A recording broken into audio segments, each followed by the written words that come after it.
Hi, thanks for joining us for the Family Plots Gardening in the Mid-South. I'm Chris Cooper. Last week, we talked about the best flowers for a cutting garden. Well, today we're planting them. Also, we're talking about the most common pests and diseases you might find on your annual flowers. That's just ahead on the Family Plots Gardening in the Mid-South. Production funding for the Family Plot Gardening in the Mid-South is provided by the WKNO Production Fund, the WKNO Endowment Fund, and by viewers like you. Thank you.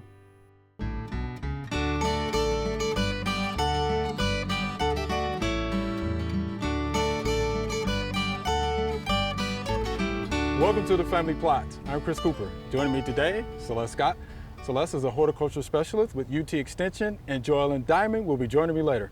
Celeste, always good to have you here. Yeah, thank you for having me. All right, yeah, so we're working on a little experiment here, right? Yes. So we want to let you add a little something to this experiment with those cut flowers that you talked about before. Fun, I'm excited. This will be a fun experiment.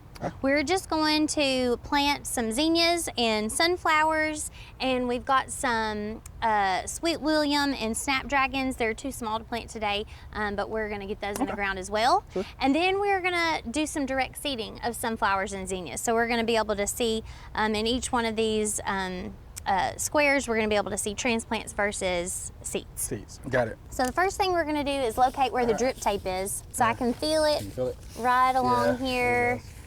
But you know, they can squiggle around, so we want to make sure. Okay, so there we are. I'm going to make sure we don't cut our drip irrigation right there. And I'm going to start about here. I'm just going to cut a nice straight line. Probably gonna go to about here. Make sure you apply good pressure so you don't have to come back like I did.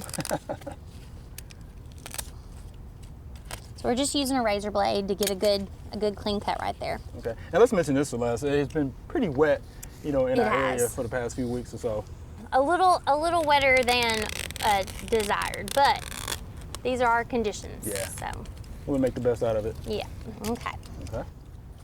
All right, so we're just gonna pull that slit apart so it'll be ready for us to plant in directly into. Let's start with zinnias. Okay. So these are in plug trays. You want to be real careful when you're taking them out that you don't just yank them out, because that can damage the root system. So I like to pinch the bottom of that cell a little bit with one hand and gently pull them out. They also come out easier if they're nice and wet. Versus if the plug is dry. So make sure that you get them watered in well. Okay. We're gonna do 4 of each plant in each section. All right. You could use a little trowel to help you make a divot. Oh, wow. These are small, so it's not gonna take a lot of effort to plant them. About a hand's width for me is 6 inches. So that way you don't have to have a tape measure out there with you. Right, I like that, yeah, just a hand. Yeah. Right. I got it. So this is an easy low-tech way to do it, but we can also use a propane torch to burn our holes or planting areas into the fabric. And I like that because it keeps it from fraying, right? And when you're using a razor blade, you have potential for fraying. But we're not planning on coming back in here and doing a lot of weeding in this garden. So either way, yeah, it shouldn't make much of a difference. So now we're ready. We're gonna plant some of these sunflowers. And we're keeping everything on 6-inch centers. These don't have to be very far apart. Some flowers will actually do better that way, then their heads won't get so big. They're more useful in an arrangement if they're not, a 10-inch sunflower. You know what I mean? Right. Makes sense. Okay, so we'll move down and we're gonna do some direct seeding. Okay. So these are our sunflowers, and you can see they're pink. They're treated. They're treated with a fungicide. Okay. We're gonna plant these about 1 inch deep. Again, I'm spacing them about 6 inches apart. And then we'll do the same with the zinnias. These seeds are smaller, so they don't have to go quite as deep. I'm actually gonna use a couple in each hole since it's so wet, just to give us a better chance. All right, we've got our seeds planted. We've got our fabric covered back up. Okay. And that gets this square. All right. All right, Celeste, here's the plastic mulch, right? Okay. So how do we plant in this? So I think in the plastic, I'm just gonna make individual holes for each plant instead of cutting in a long continuous line like I did the fabric. There we go. All right. Okay, so now we're gonna scooch down a little bit and do some direct seeding. Okay. For these, it's gonna make more sense if I just cut a straight line, okay, right, than cutting these individual little spaces. So we're gonna go sunflowers first, and now we're gonna do the zinnias. This is our pine needle section. Yes. Right, so let's plant those cut flowers in our pine needles. All right, let's get to it. Okay, so we have already marked our 2 planting lines because we located the drip tape, which is right here in the center. All right. So we went ahead and pulled the pine needles back just so we can see our planting area. So I'll go ahead and kind of lay them out, and then you and I can teamwork getting them planted. How about that? All right, that works for me. We're just gonna use our hands to make a small divot in the soil, and then we're gonna firm it back up around the top of the plug. Okay. You don't want to bury the stem. You just want to come right there to the top of that little root ball. Once we've got them in there, we're just going to fluff up. Okay. We don't want to cover them because they're small. They need to have access to light, but we don't want those weeds to be popping up in between them either. Okay, we can scooch on down. So for the sunflowers, I'm going to pre-make the holes and drop those seeds in, and then come back and firm the soil up on top of them. And then we're gonna come in with some zinnias. Okay.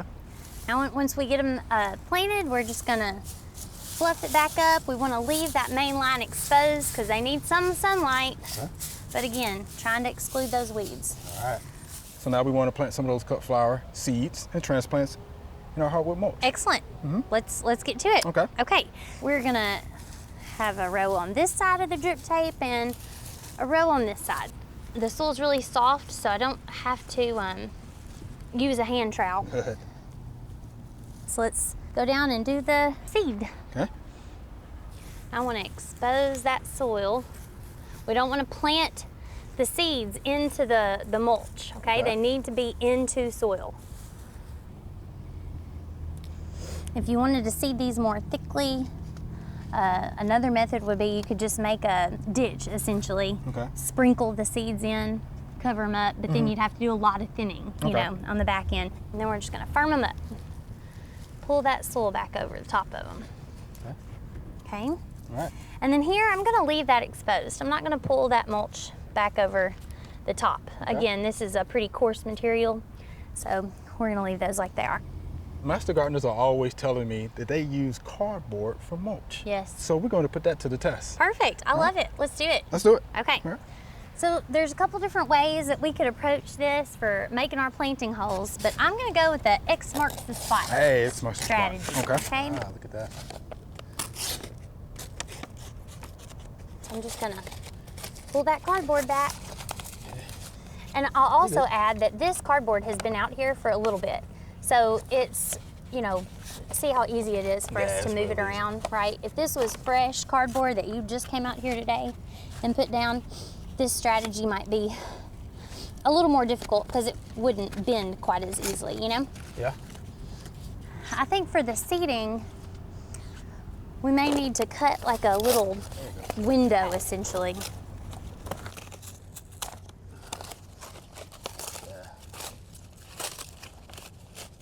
We're gonna do some sunflowers and we're gonna do some zinnia. I'm just gonna drop a seed into each hole. Sometimes I have to push them down in there. They get stuck halfway down. You gotta shove them in there. All right. And cover those up for us. With any experiment, any trial, you have to have a control.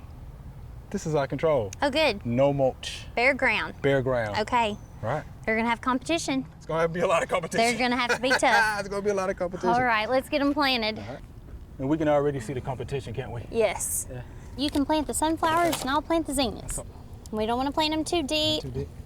You just want the top of that little plug to be right there at the soil surface. Cover it up so it don't dry out. All right. I don't know if that'll happen with this wetness we've been having. We're just gonna That's good. scooch down and we'll do some direct seeding. All right. I'm putting 2 in each of these holes just because they're sticking to my fingers. Okay. That'll give us good odds, Yeah. especially with the soil so wet. All right, they're planted. They are planted, and Celeste, we appreciate that. Yes. And we will see what happens. I'm excited to see how later. it turns out. Yeah, we will see how it turns out. So thank you much. We appreciate that. Yeah. All right. Glad to be here. Muddy fingers. Yay! Hey.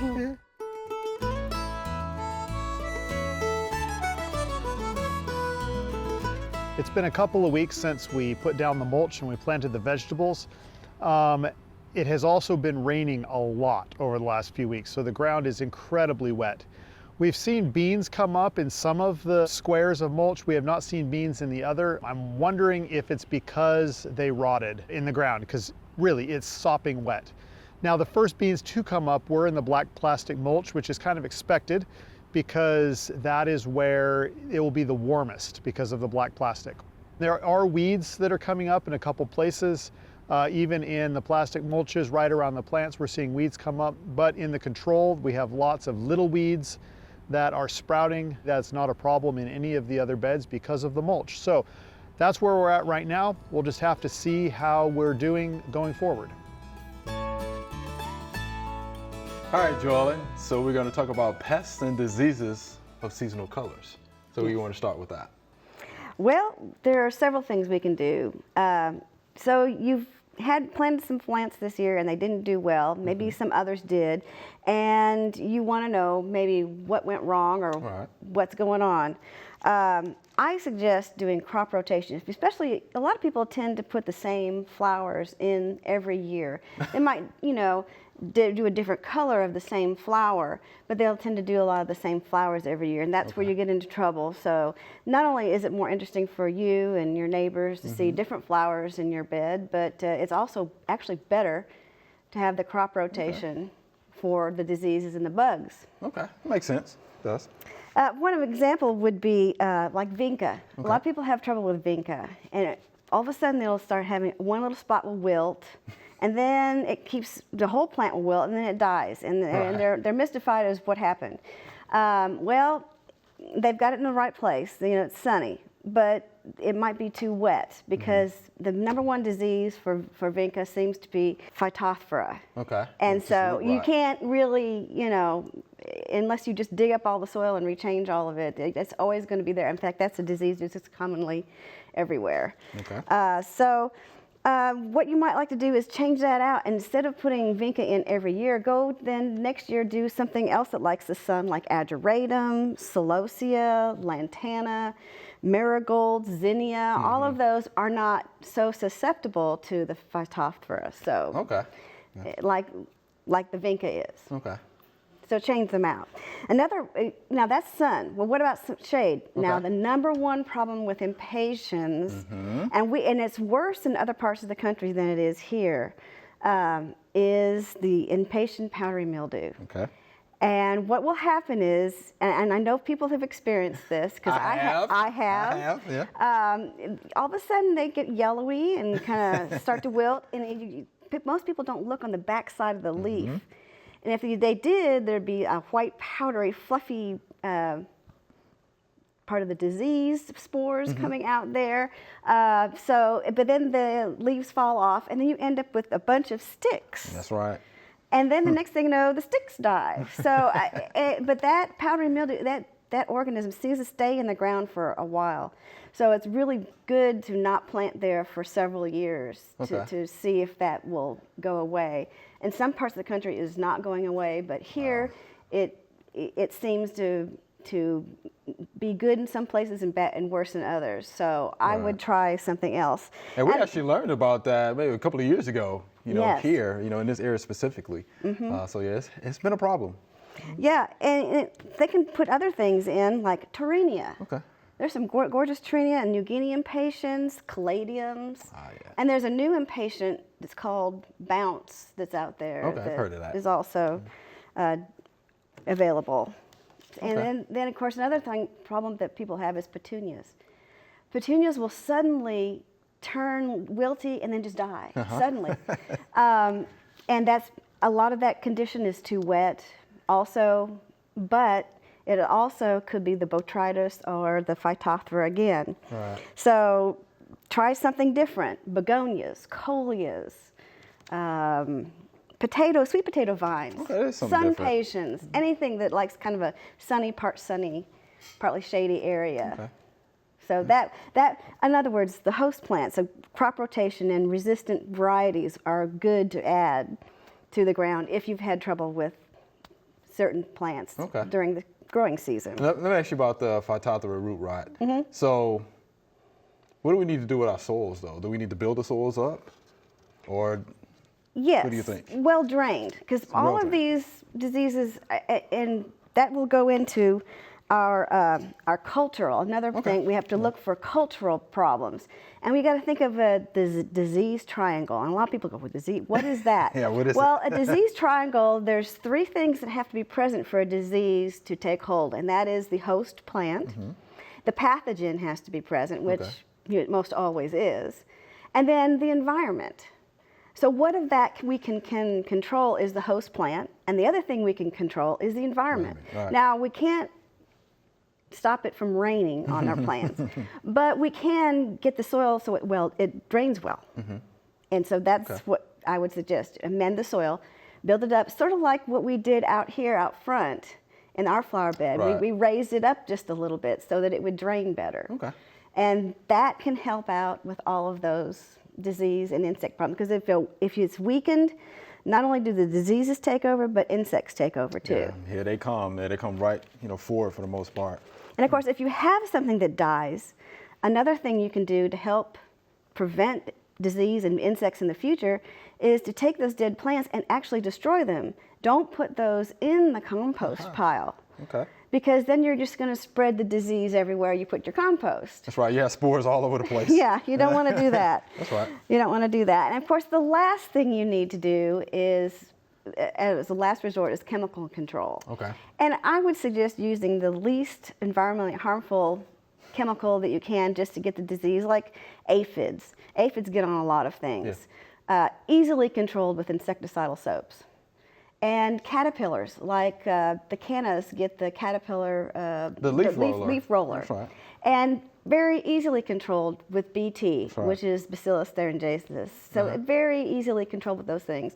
And makes your plants look real pretty. But be sure, whatever you use, if you're going to use a chemical, make sure you've got the pest ID'd. That's right. It makes a difference. And because you've got to know what you're trying to control, and then read the label directions, because you really don't want to spray, any more than you need to. Right.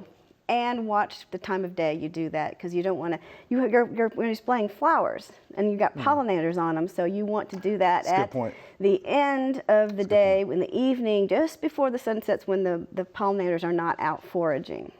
Good point. Yeah, we don't want to harm those pollinators. No. And I'm glad you mentioned that as well. Yeah, always read and follow the label, though. I always tell folks, just don't take our word for it. Yeah. Go ahead and read the label for yourself, and you'll be just fine. And something else too?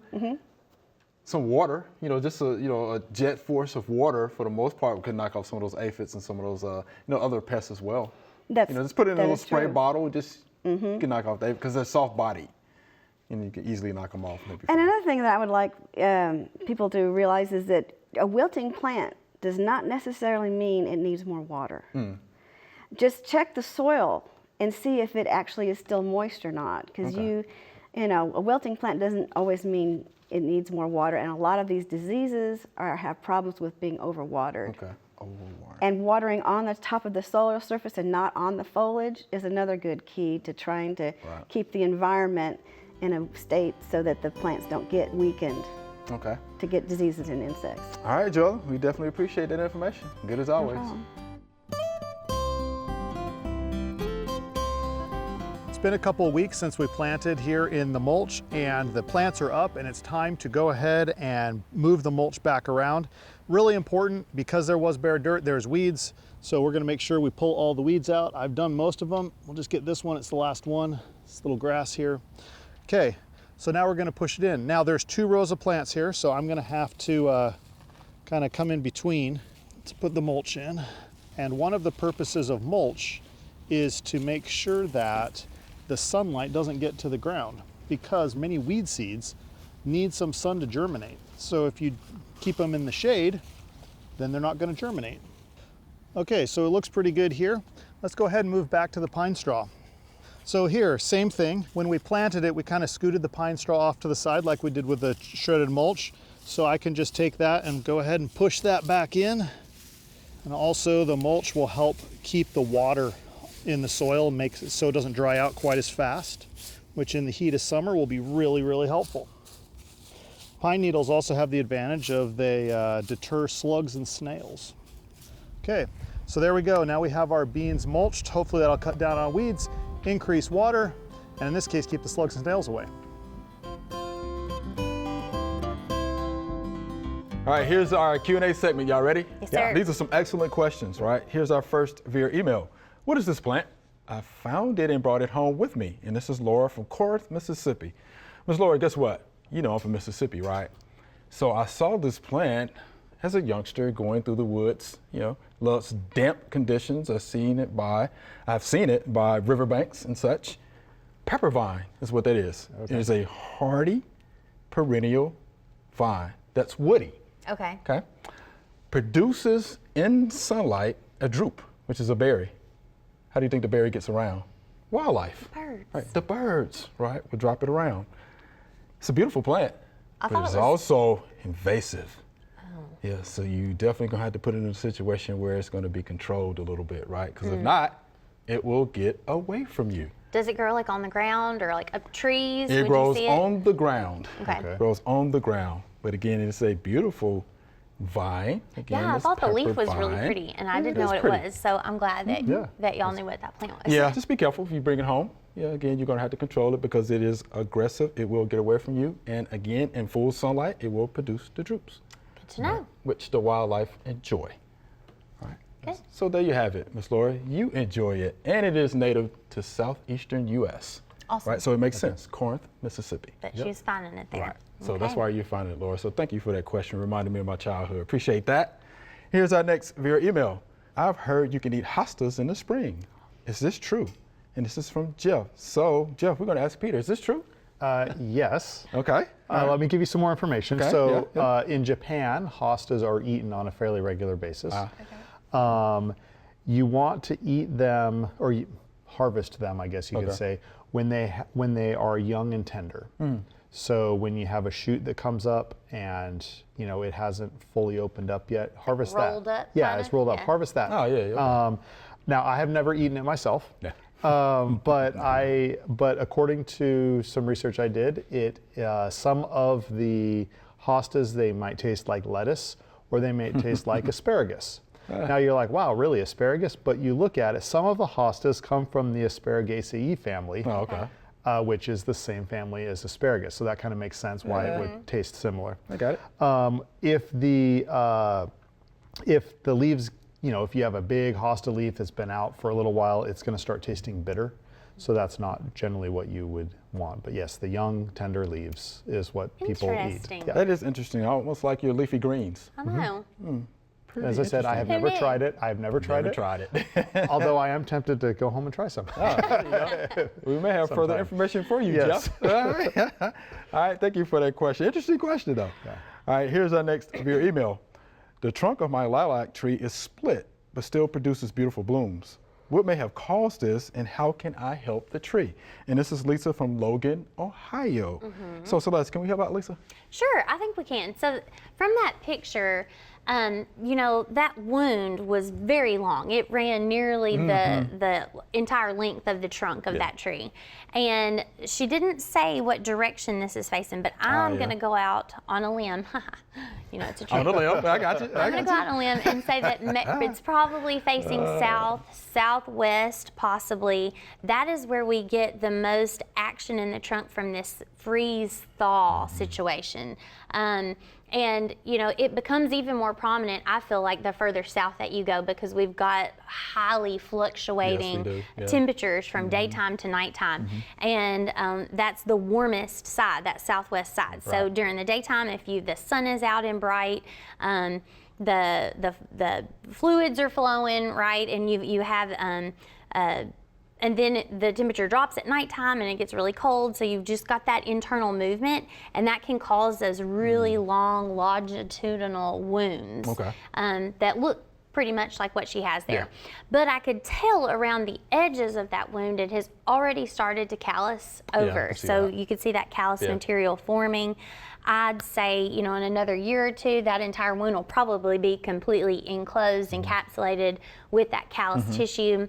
So I don't think that it is going to have, you know, super long-term effects on this particular, you know, lilac plant. Okay. But I think that is the most likely cause of. Yeah, of I would what's agree with happening. that. It's still producing the beautiful blooms. My whole thing is this: let's just keep the lilac as comfortable as possible. Yes. Yeah. So watering, mulching, that would help. Watch it, and I think it'll be fine. Don't cover the wound with anything. No, don't paint no it. paint, don't wrap it. any Don't of that. do anything. Let's just keep an eye on it. It's doing what it's supposed to do. That's right. We know that nature is following along those footsteps that we would expect to see in a healthy plant that is recovering from a type of injury like that. Right. And the key thing here is it's a healthy plant because it's actually trying to heal itself. So it's a good thing, Lisa. Yeah. Anything you want to add to that? And if you wanted to try and prevent that in the future, so if this is one of several lilac plants that you have, you might consider wrapping the trunk in, you could do burlap or something over the winter. When you get to the summer, take it off. Take it off. The plant needs to breathe, but that will help to regulate that freezing and thawing that happens there a little bit and might prevent that. Yeah. All right, Lisa, thank you for that picture. Yeah, it was great. We appreciate that. So thank you much for the picture and the question. All right, so Peter, Celeste, learned so much. Thank y'all so much. Thanks. All right. Remember, we love to hear from you. Send us an email or letter. The email address is questions@familyplotgarden.com.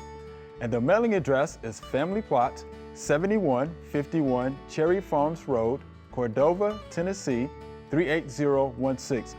Or you can go online to familyplotgarden.com. That's all we have time for today. Thanks for watching. Today we got done planting our main garden for the year. We will be doing updates through the summer and fall to see how it's doing. Look for those. In the meantime, feel free to visit us online at familyplotgarden.com. Be sure to join us next week for the Family Plot Gardening in the Mid-South. Be safe.